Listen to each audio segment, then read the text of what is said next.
Hey, welcome. We're going to finish up World War II or World War One here. We had a little bit of a technical difficulty, so we're just going to restart this thing here.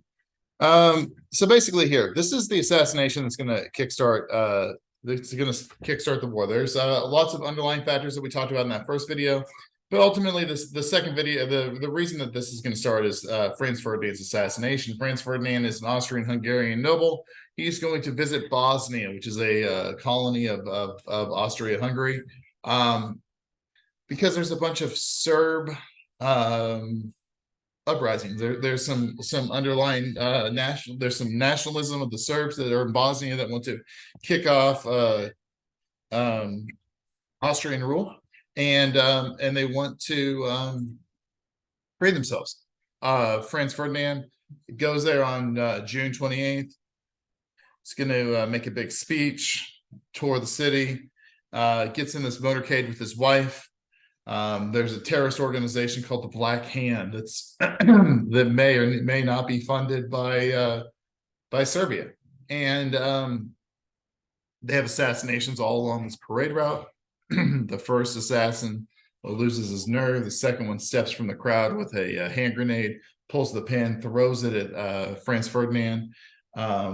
Franz Ferdinand either blocks it or the grenade misses or whatever. It explodes a couple seconds later, a couple cars behind Franz Ferdinand, and injures a number of his bodyguards that are riding in that car. The motorcade speeds off. Franz Ferdinand goes to the police station where the first assassin is captured and taken in and questioned. It becomes apparent that there's a plan to kill Franz Ferdinand, and the motorcade and Franz Ferdinand reconvene. Ferdinand decides that he's going to go to the hospital to visit the bodyguards that are injured. While he does that, he gets back on the parade route that has some roads are blocked off because of the parade. They take a wrong turn. They end up in front of a sandwich shop. Inside that sandwich shop, or coming out of that sandwich shop, is this man. His name is Gabriel Princip. And Princip had been part of this assassination plan. Realized that hey, the gig is up once the first assassin tried to kill Franz Ferdinand, and had gone to get a sandwich to basically to leave town. He's going to travel. He's going to run away, never to be seen again. And when he comes out of the shop, fortune shines upon him. He steps out to Franz Ferdinand's car right in front of the shop, and the car stalls because it's 1914. Princip reaches into his coat pocket, pulls out a small 9mm handgun, and shoots two rounds point blank into Ferdinand's car. The first one hits Ferdinand in the neck. The second one hits his wife in the stomach. The wife falls over onto Ferdinand's lap, and Ferdinand looks at her and says, Sophie, don't die. Think of the children. Think of the children. The driver of the car turns around as they're speeding away and asks Franz Ferdinand if he's all right. And he says, it's nothing. It's nothing. His blood splattering out of his neck, and he collapses onto his wife, and they both die. Okay. Because of this, Serbia is in the crosshairs of Austria-Hungary. Now, Serbia is an independent state next to Bosnia.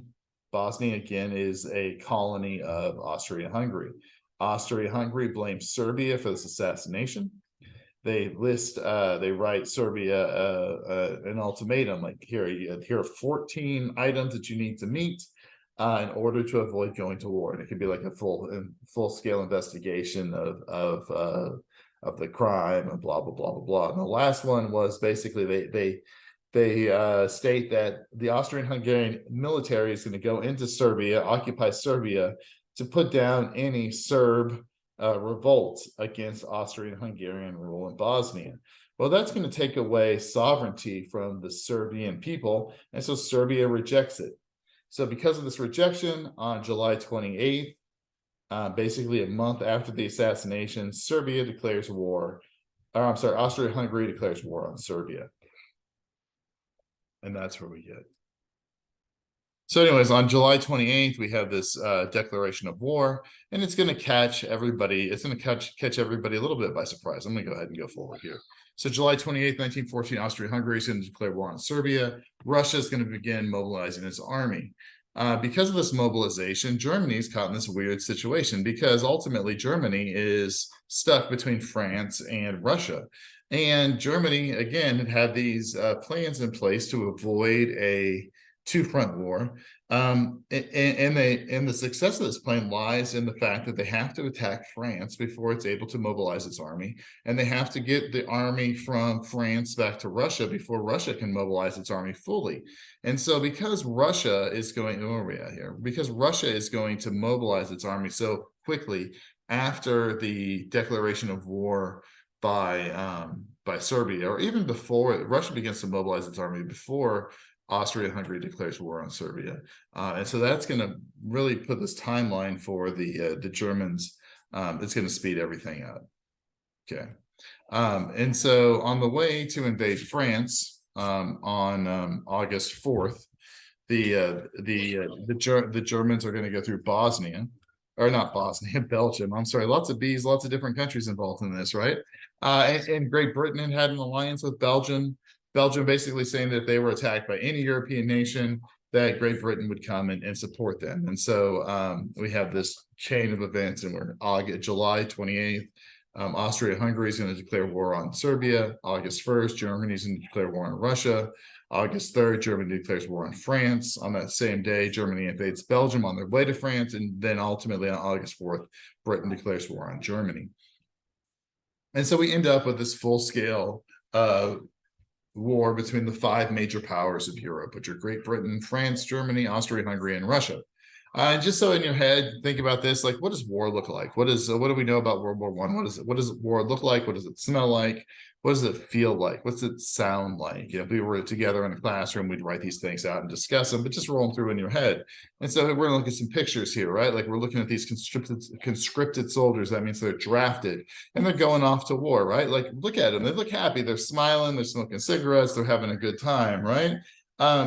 How long does that last? Well, it probably doesn't last very long. We can see here in September of 1914, here in the German trenches, these guys aren't smiling and waving and having a good time, right? These guys are actually in war, and it's nowhere near as much fun being on the front lines of war as it is being in that parade to march off, right?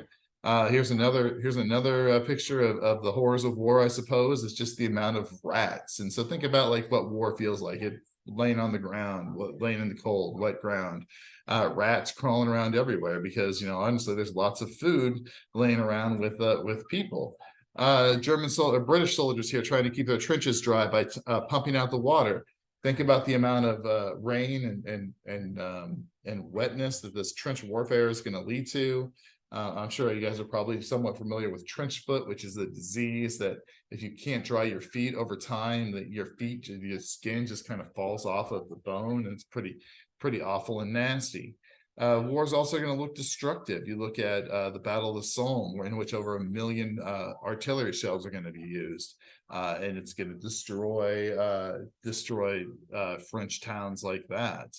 It's also going to lead to massacres of people for religious differences. The Ottoman Turks carry out a campaign of genocide against the Armenians who they rule. They kill over 1 million Armenian Christians during World War I.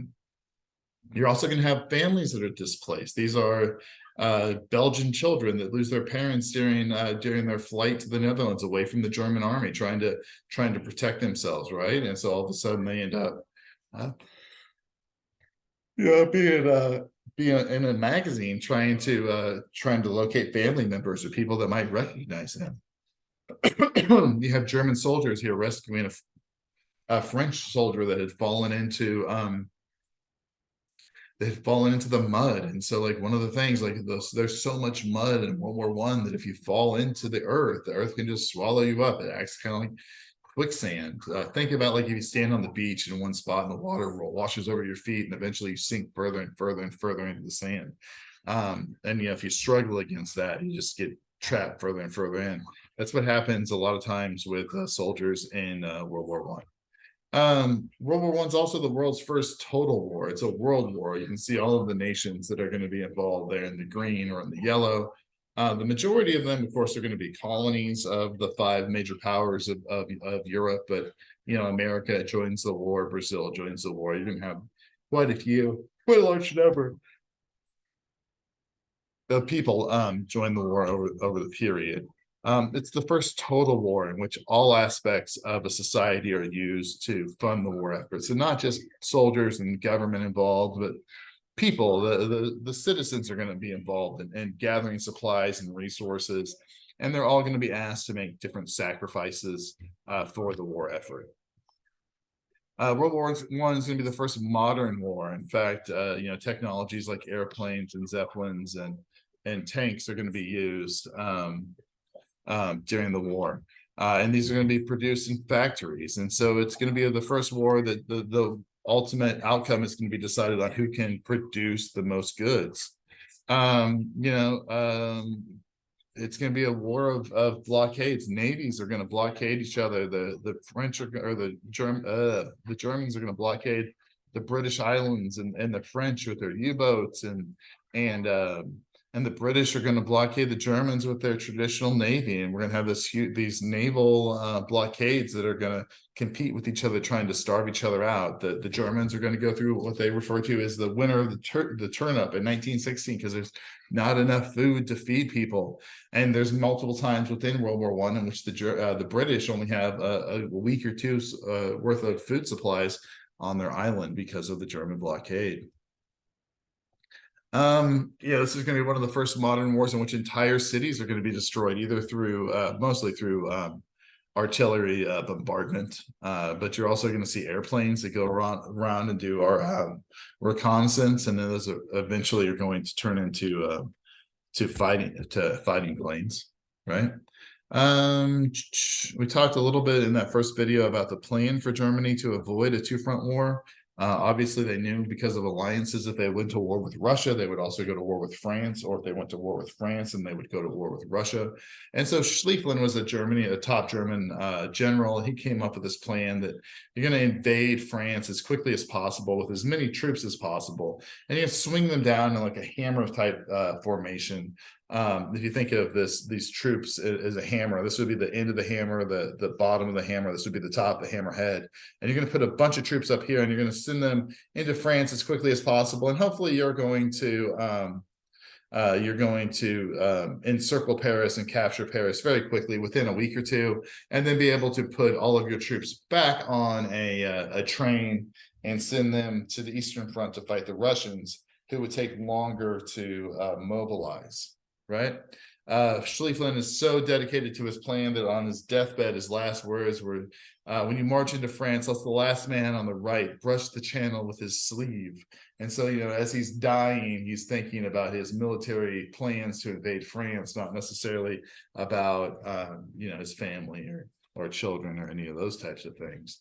However, the speed of the Russian mobilization really catches the Germans by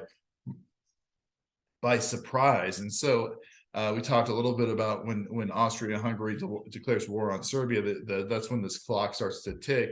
But really, it starts to tick even before that, as Russia starts to mobilize its troops in anticipation of this declaration of war.